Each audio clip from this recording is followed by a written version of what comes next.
Sumainyo ang Panginoon, nakinain ng kanyang ngalan. Purihin siya ay habitan at papurihan magpakailanman. Purihin siya ay habitan at papurihan magpakailanman. Sa ngalan ng Ama at ng Anak at ng Espiritu Santo. Amen. Ang pagpapala ng ating Panginoong Jesucristo, ang pag-ibig ng Diyos Ama, at ang may pagkaisa ng Espiritu Santo na way sa inyong lahat. At sumayo rin. Mga kapatid, nasa Martes tayo ng ika-30 na linggo ng pagdiriwang panahon. Isama po natin sa misa natin ngayon ang mga intensyon para sa araw ngayon. Ang inyong mga intensyon kay nasa loob ng Basilica Minor at Pambansang Nabana ni Jesus Nazareno. Ang mga intensyon mga nakiisa sa atin, sumitan ng live streaming through Facebook Live, YouTube, X, Instagram, TikTok, at iba pang social media dito sa ating bansa at sa ibang dako ng mundo. Isama rin natin ang ating intensyon para sa lahat ng nasalanta sa bagyong Christine na umabot na ang namatay ng 116 katao. At idagdag rin natin ang ating intensyon para sa kapayapaan sa buong mundo, lalo't higit na ang Israel at Ukraine. Mga kapatid, sa sulat ni San Pablo sa Tagaypiso, kinakailangan na pasakop ang asawa sa isa't isa, gaya ng ating Panginoong Hesus na siyang maging sentro sa simbahan. Tinatawag rin tayo ng ating Panginoon na mamuhay ayon sa paghahari ng Diyos, na ito ay gaya ng butil ng mustasa at ito ay lumago sa buhay natin ayon pa sa Ebanghelyo ni San Lucas. Ngunit sa mga sandali na hindi natin hinayaan ang paghahari ng Diyos sa buhay natin dahil sa kung anong kadahilanan at mga makasarili na mga tunguhin, at dahil dito tayo nagkasala. Dumulog po tayo sa mga Panginoong nagpapatawad ng lubos. Sinugong tagapagpagaling sa mga nagsisisi, Panginoon, kaawaan mo kami. Panginoon, kaawaan mo kami. Dumating na tagapag-anyayang mga makasalanan ay magsisi, Kristo, kaawaan mo kami. Kristo, kaawaan mo kami. Nakaluklok ka sa kanan ng Diyos Ama para ipamagitan kami, Panginoon, kaawaan mo kami. Panginoon, kaawaan mo kami. Kaawaan tayo makapangyarihang Diyos, patawarin tayo sa ating mga kasalanan, at patnubayin tayo sa buhay na walang hanggan. Amen. Manalangin tayo. Ama naming makapangyarihan, ang panampalataya, pag-asa at pag-ibig namin ay iyong dagdagan at iyong mahalin namin ang iyong mga kautusan, upang sa mga pangako mo kami maging dapat makinabang sa pangitan ni Jesucristo kasama ng Espiritu Santo, magpa sa walang hanggan. Amen. Magsipo muna ang lahat. Pagbasa mula sa sulat ni Apostol San Pablo sa mga taga-Efeso. Mga kapatid, pasakop kayo sa isa't isa, tanda ng inyong paggalang kay Kristo. Mga babae, pasakop kayo sa inyong asawa, tulad ng pagpapasakop ninyo sa Panginoon. Sapagkat ang lalaki ang ulo ng kanyang asawa, tulad ni Kristo na siyang ulo ng simbahan, ang kanyang katawan, at siyang tagapagligtas nito. Kung paanong nasasakop ni Kristo ang simbahan, gayon din naman ang mga babae, dapat pasakop ng lubusan sa kanilang asawa. Mga lalaki, ibigin ninyo inyong mga asawa, gaya ng pag-ibig ni Kristo sa simbahan.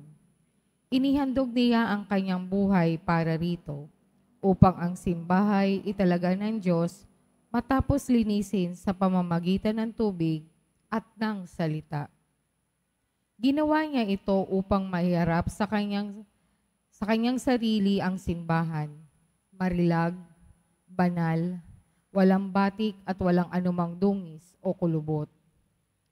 Dapat mahalin ng mga lalaki ang kanilang asawa tulad ng sarili nilang katawan.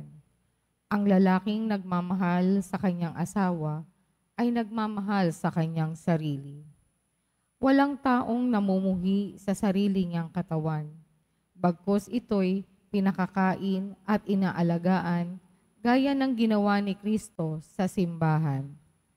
Tayo'y mga bahagi ng kanyang katawan.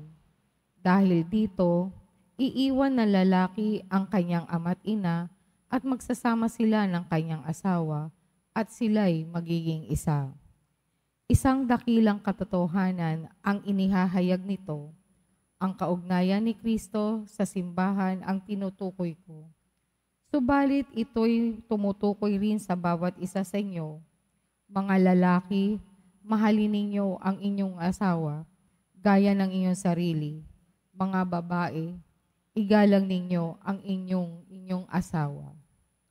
Ang salita ng Diyos. Salamat sa Diyos.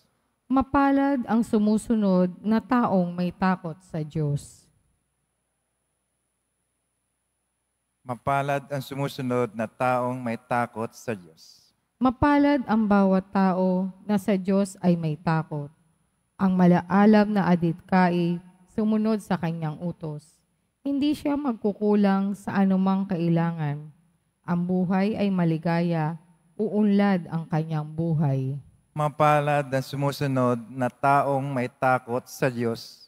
Sa tahanan, ang asawa'y parang ubas na mabunga. Bagong tanim na olibo, sa may dulang ang anak niya. Mapalad ang sumusunod na taong may takot sa Diyos. Ang sino man kung ang Diyos buong pusong susundin, buhay niya ay uulad at laging pagpapalain. Mula sa Sion, pagpapala nawa ng Diyos ay tanggapin at makita habang buhay pag-unlad ng Jerusalem. Mapalad ang sumusunod na taong may takot sa Diyos. Tumayo na po lahat.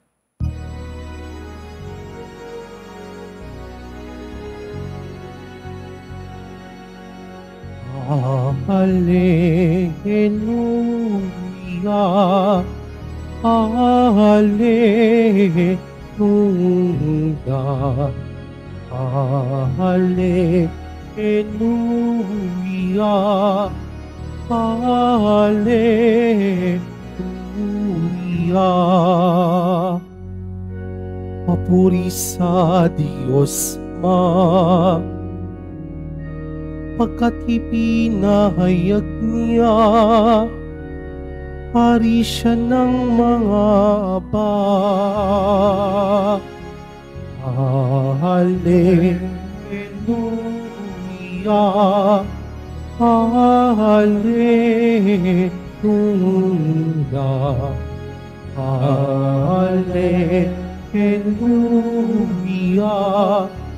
Hallelujah.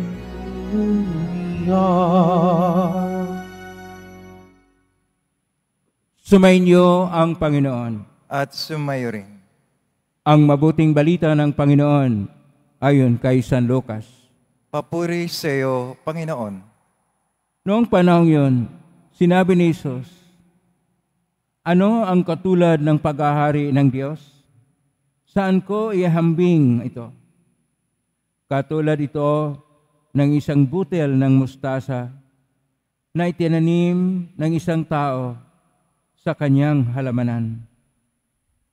Ito ay lumaki hanggang sa maging punong kahoy at namungad ang mga ibon sa mga sanga nito. Sinabi pa ni Jesus, saan ko itutulad ang paghahari ng Diyos?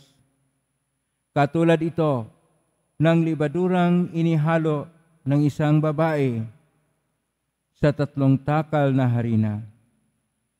Ano pat umalsa ang buong masa. Ang mabuting balita ng Panginoon. Pinupuri ka namin, Panginoong Hesukristo. Magsiyo po muna lahat. Isang mapagpalang araw po sa inyong lahat. Purihin po natin ang ating Pong Hesus Nazareno.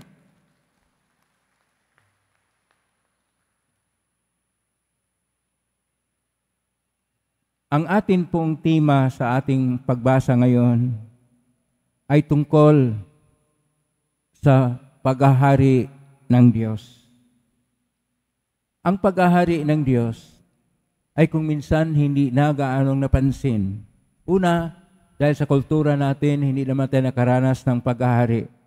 At kung mayroon mang namumuno, kung minsan hindi pa gaanong tinitingnan dahil sa mga kahinaan din. Ang paghahari ng Diyos o kaharian ng Diyos ay siyang importante na bahagi ng ating Ebanghelyo. Sa Bagong Tipan, hindi na natin ibilang ang lumang tipan. Sa Bagong Tipan, mayroon ng 80 times, 80 na beses na ulit ang kaharian ng Diyos. Sa salitang Hebreo, ang kaharian ng Diyos ay Malkot Elohim. Pero koinoko na Grigo naman ang ating mga pagbasa. Koinoko na Grigo, Basilia to Theo,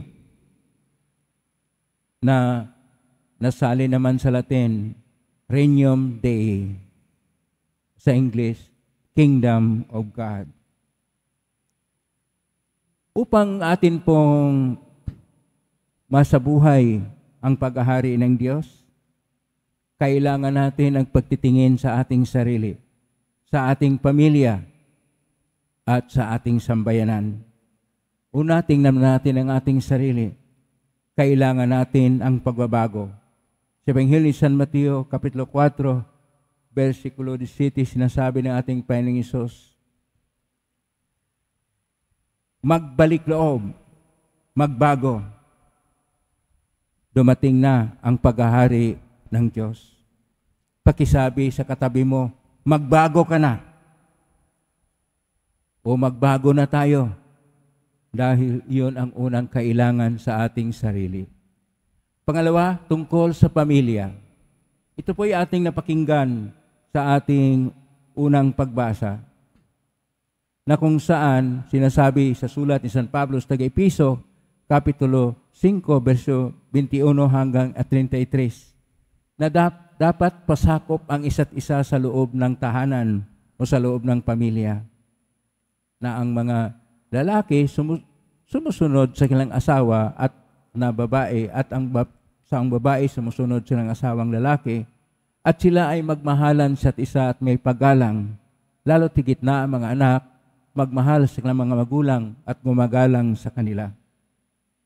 Ito yung sa tahanan o sa pamilya. Sa sambayanan naman, maghahari ang Diyos kung maging responsable ang mga namumuno. Ibig sabihin, ihalal natin yung mga responsable. Hindi yung mga irresponsable na mga namumuno na walang ibang tinitingnan ang kanilang sarili lang o ang kanilang partido. Yun ang una na kailangan pagbabago. Pangalawa, upang maghahari ang Diyos, kailangan tayong manalangin na ang kapangyarihan ng Diyos na siyang magliligtas, na siyang magbabago ng buhay, ay magdala din ng paghilom o pagpapagaling sa ating sarili, sa ating pamilya, at sa ating sambayanan. Kaya ating makita po ito sa Ebanghelyo ni San Mateo, Kapitulo 4, versikulo 23 at sumusunod, na ang paghahari ng Diyos ay ang kagalingang dala ng ating Panginoong Hesukristo. Pero kailangan tayong sumusunod sa turo ng ating Panginoon. Kaya sinasabi sa ating Salmo ngayon, 127, versikulo 1, na mapalad ang tao na may takot sa Diyos at sumusunod sa Kanya. Yun ang kailangan upang maghahari ang Diyos. Pangatlo, kailangan ng ang kaharian ng Diyos o ang paghahari ng Diyos ay siyang ating priority. Una sa lahat, ito ang unahin natin na ang Diyos ay siyang maghahari ng ating mga puso, ng ating isipan, ng ating kaluluwa, ng ating buong pagkatao. Kaya sinasabi nga sa Ebanghelyo ni San Mateo, Kapitulo 6, verso 33, hanapin muna ang paghahari ng Diyos at mapasa atin ang lahat ng bagay. Pang-apat, hayaan natin na ang paghahari ng Diyos ay siyang lumalago sa buhay natin. Yun yung ating napakinggan sa ating Ebanghelyo ngayon ni San Lucas, Kapitulo 13, verso 18 hanggang 21, na sa versikulo 19, na ang paghahari ng Diyos ay tulad ng isang butil ng mustasa na kung saan napakaliit nito. Ngunit kung ito'y lumago na, maski ang mga ibon ay namumugad sa mga sanga nito. At gaya ito ng pangpaalsa na libadura na hindi makikita, ngunit kung ito'y ihalo na sa masa ng harina, ito ay lumulobo, lumalaki dahil sa pang-aalsa. Ganon din dapat ang ating pagtingin sa paghahari ng Diyos.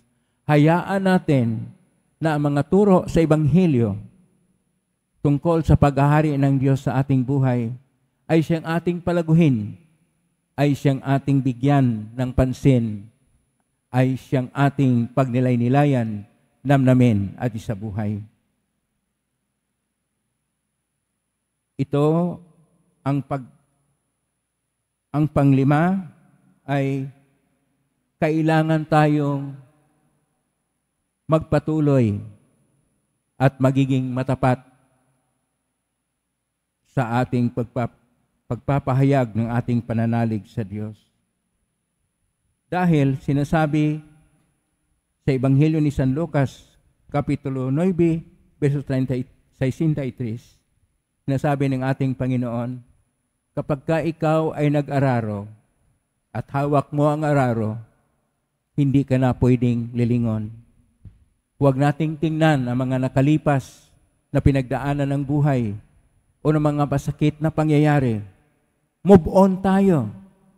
Magpatuloy tayo. At ipagpatuloy natin ang katapatan ng ating pagsasaksi. Nang sa ganon, ang paghahari ng Diyos, Malkot Elohim, Basileia Tuteo, Regnum Dei, Kingdom of God, ang kaharian ng Diyos ay siyang mangunguna sa ating buhay.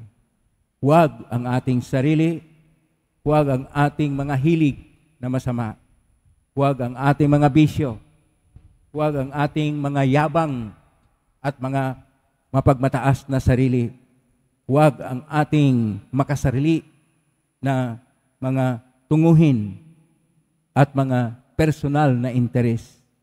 Bagkus dapat ang paghahari ng Diyos sa ating mga puso, sa ating buhay, sa ating tahanan, sa ating sambayanan ay siyang umiiral. Yung gusto na maghahari ang Diyos, pumalakpak ng malakas upang ang Diyos ay siyang maghahari sa ating puso, sa ating mga tahanan, at sa ating buhay at sa ating sambayanan. Naway, Diyos lang ang siyang maghahari sapagkat puspos tayo ng pagmamahal ng Diyos. Totoo, mahal na mahal tayo ng Diyos. Amen? Purihin natin ang Diyos. Tumayo na po ang lahat.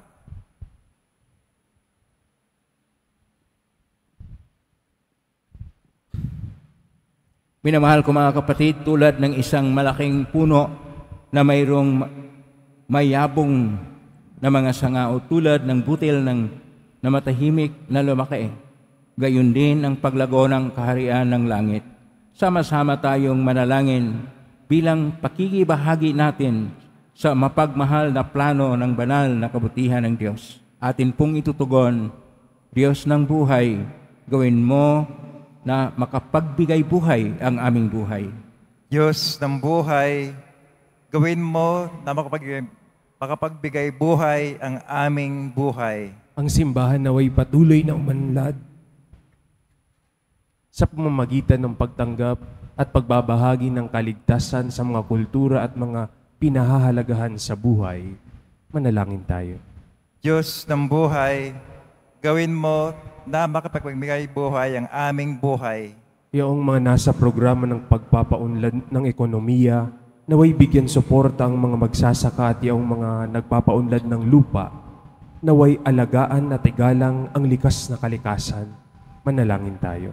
Diyos ng buhay, gawin mo na makapagbigay buhay ang aming buhay. Ang ating mga pamilya, lalo na ang ating mga anak, naway lumaki sa pamamaraan ng biyaya at umunlad na kawangis ni Kristo. Manalangin tayo. Diyos ng buhay, gawin mo na makapagbigay buhay ang aming buhay. Ang mga may sakit, naway maging matatag sa kanilang pananampalataya at mapalakas sa pamamagitan ng ating pag-aalaga at pagkalinga. Manalangin tayo. Diyos ng buhay, gawin mo na makapagbigay buhay ang aming buhay. Ang ating mga mahal na yumao, naway masiyahan sa kapayapaan ng kaharian ng Diyos. Manalangin tayo.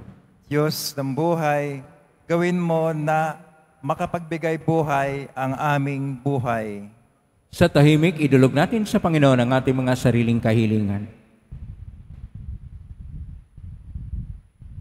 Ama naming nasa langit, tulungan mo kaming maunawaan ang kahalagahan ng panahon ng aming pag-iral. Buksan mo ang aming puso sa iyong salita upang maging mabunga kami lagi. Niling namin ito, magitan ni Kristong aming Panginoon. Amen. Magsipo muna lahat.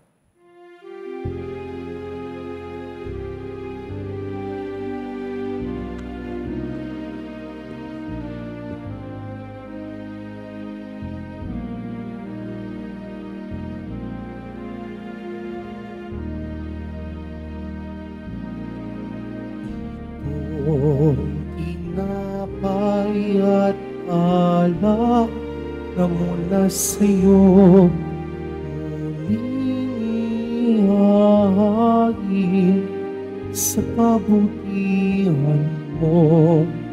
Kunin at tanggapin alay sa'yo.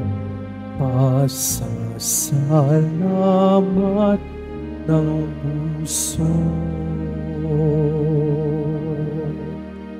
Tumayo na po lahat. Manalangin kayo kapatid, umang paghahain natin ay kalugdan ng Diyos amang makapangyarihan.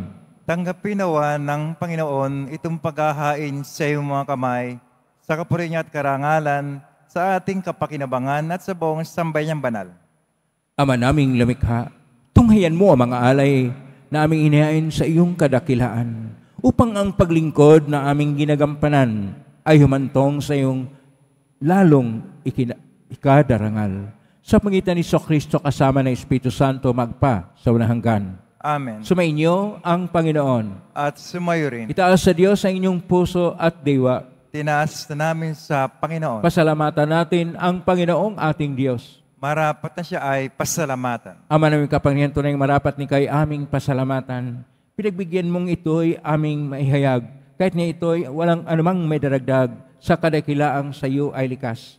Sa pagpupuri namin, ang nakikinabang ay kami ring iyong pinakahirapan sa pangitan ng anak na minamahal. Kaya kaysa namang helsi si awit ng papuri sa iyong pahis sa kalangitan, kami nagbubingi sa kadakilaan. Santo, Santo, Santo, Panginoon Diyos ng mga hukbo, napupuno ang langit at lupa ng kadakilaan mo, Hosana sa kaitaasan. Pinagpala na paririto sa ngalan ng Panginoon, Hosana sa kaitaasan. Magsilod po ang lahat. Ama naming banal, ikaw ang bukal ng tanang kabanalan. Kaismitan yung Espiritu yung banal na makaloob na ito upang para sa aming maging katawan at dugo ng aming Panginoong Kristo. Bago niya pinagtiisang kusang loob na maging handog, hinawakan niya ang tinapay, pinasalamatan kanya, pinaghati-hati niya yon, iniabot sa kanyang malagad at sinabi, tanggapin ninyong lahat ito at kanin. Ito ang aking katawan na ihandog para sa inyo.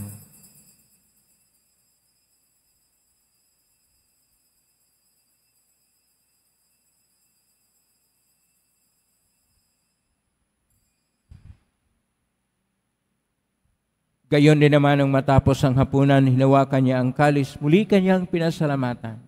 Inabot niya ang kalis sa kanyang mga alagad at sinabi, "Tanggapin ninyong lahat ito at inamen. Ito ang kalis ng aking dugo ng bago at walang hanggang tipan. Ang aking dugo na ibubuhos para sa inyo at para sa lahat sa ikapagpapatawad ng mga kasalanan. Gawin niyo ito sa pag-alala sa akin."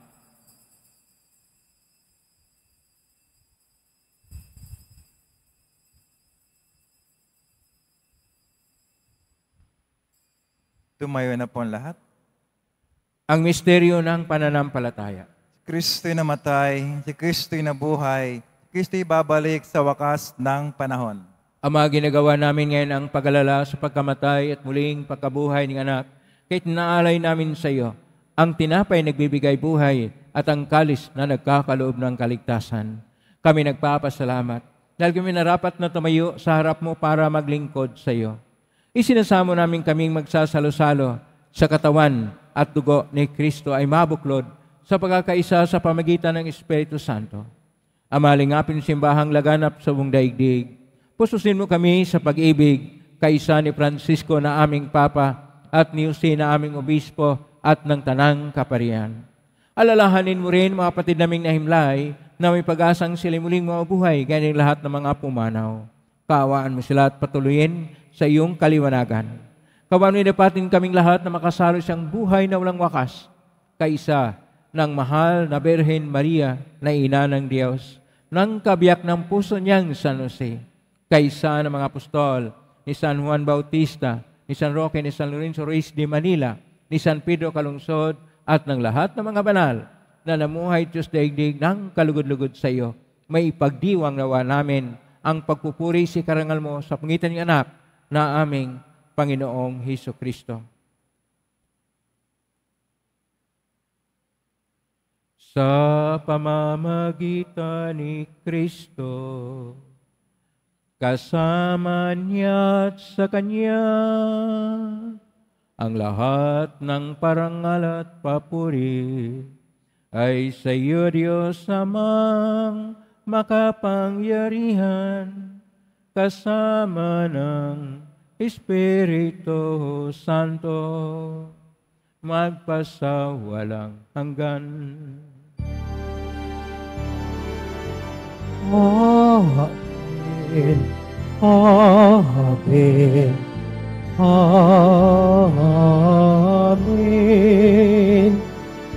Amen. Amen.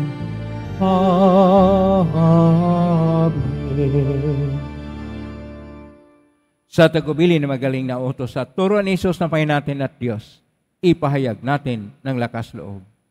Ama namin, sumasa langit ka, sambahin ang ngalan mo. Mapasa amin ang kaharian mo.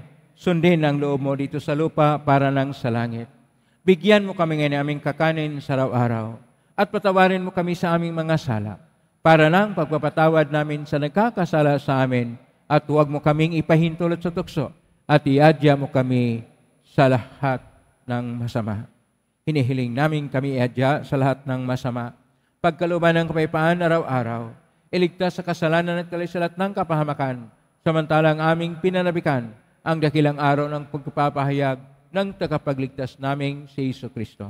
Sapagkat iyo ang kaharian at ang kapangyarihan, ang kapurihan magpakailanman. Amen. Panginoong Hesus Kristo, sinabi mo sa mga apostol, kapayapaan ang iniiwan ko sa inyo, ang aking kapayapaan ay binibigay ko sa inyo. Tunghayan mo ang aming panampalataya at huwag ang aming pagkakasala. Pagkalooban mo kami ng kapayapaan at pagkakaisa ayon sa kalooban, kasama ng Espiritu Santo, magpa sa walang hanggan. Amen. Ang kapayapaan ng Panginoon ay laging sumainyo. At sumayo rin. Magbigayin kayo ng kapayapaan sa isa't isa. Kapayapaan sa inyo. Kordero ng Diyos, nag-aalis ng mga kasalanan ng sanlibutan, maawa ka sa amin. Cordero ng Diyos na nagalis ng mga kasalanan ng sanlibutan, maawa ka sa amin. Cordero ng Diyos na nagalis ng mga kasalanan ng sanlibutan, ipagkaloob mo sa amin ang kapayapaan. Magsilod po lahat. Ito ang kordero ng Diyos. Ito ang nag-aalis na makasalanan ng sanlibutan. Mapalad ang mga inaanyayahan sa piging ng kordero. Panginoon, hindi ako karapat-dapat na magpatuloy sa iyo, ngunit sa isang salita mo lamang ay gagaling na ako. Katawan ni Kristo. Amen.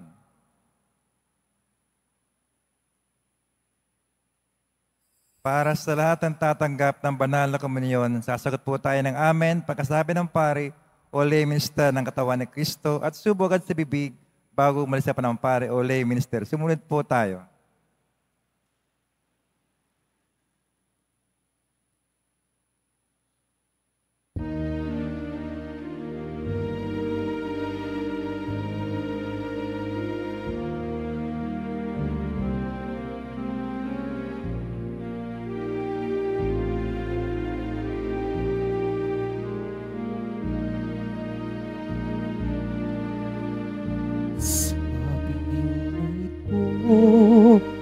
At ang pagsalamat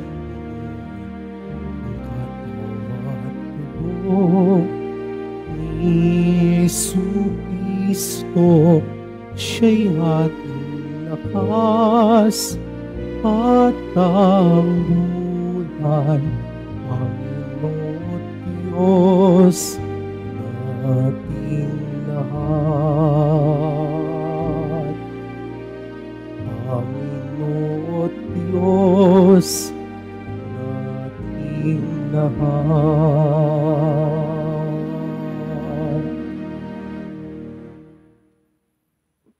Available na po ang ating All Souls envelope. Sa mga nagnanais, maaari kayong kumuha na malapit sa mga pintuan ng ating simbahan o sa information guard. Sulot lamang po ang mga pangalan ng mga kamag-anak, kaibigan, at mga kakilalang namayapa o sumakabilang buhay na. At sa buong buwan ng Nobyembre, ito po ay ating isasama sa lahat ng mga misa na nagaganap sa ating simbahan. Inihandog ng simbahan ng Quiapo ang Nazareno booklet. Ito ay naglalaman ng nobena at mga dasal sa Nuestro Padre Jesus Nazareno.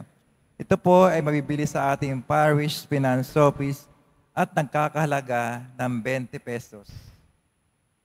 Pagkatapos ng misa, wiwisikan po ang lahat ng banal na tubig. Pinakikiusapan ng lahat na manatili lamang muna sa inyong mga lugar, tanging sa Quezon Boulevard o sa Plaza Solomon lamang ang labasan ng lahat. Sumunod po tayo.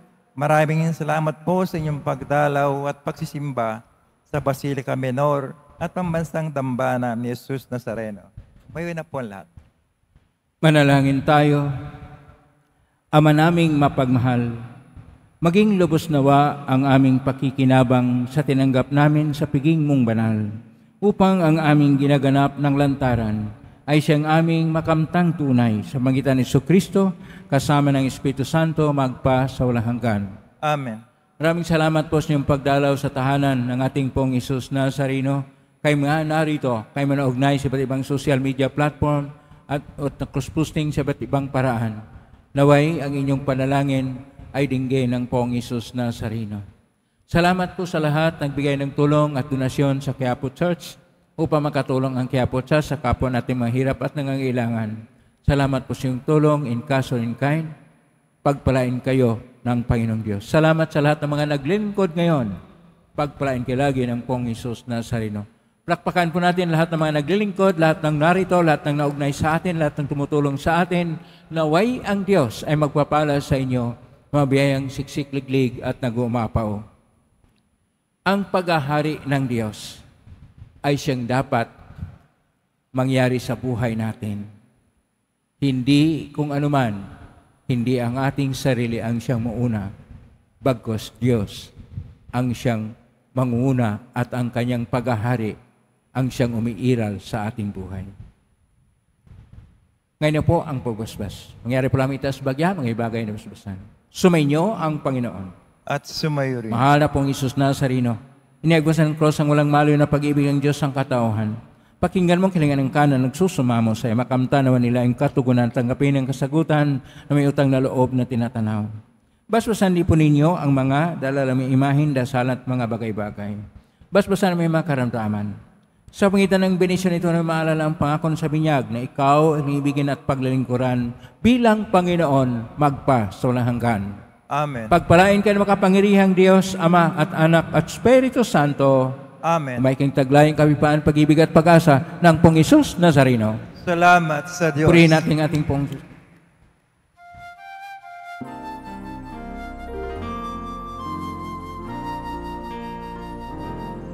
Nuestro Padre Jesus Nazareno, sinasamba ka namin.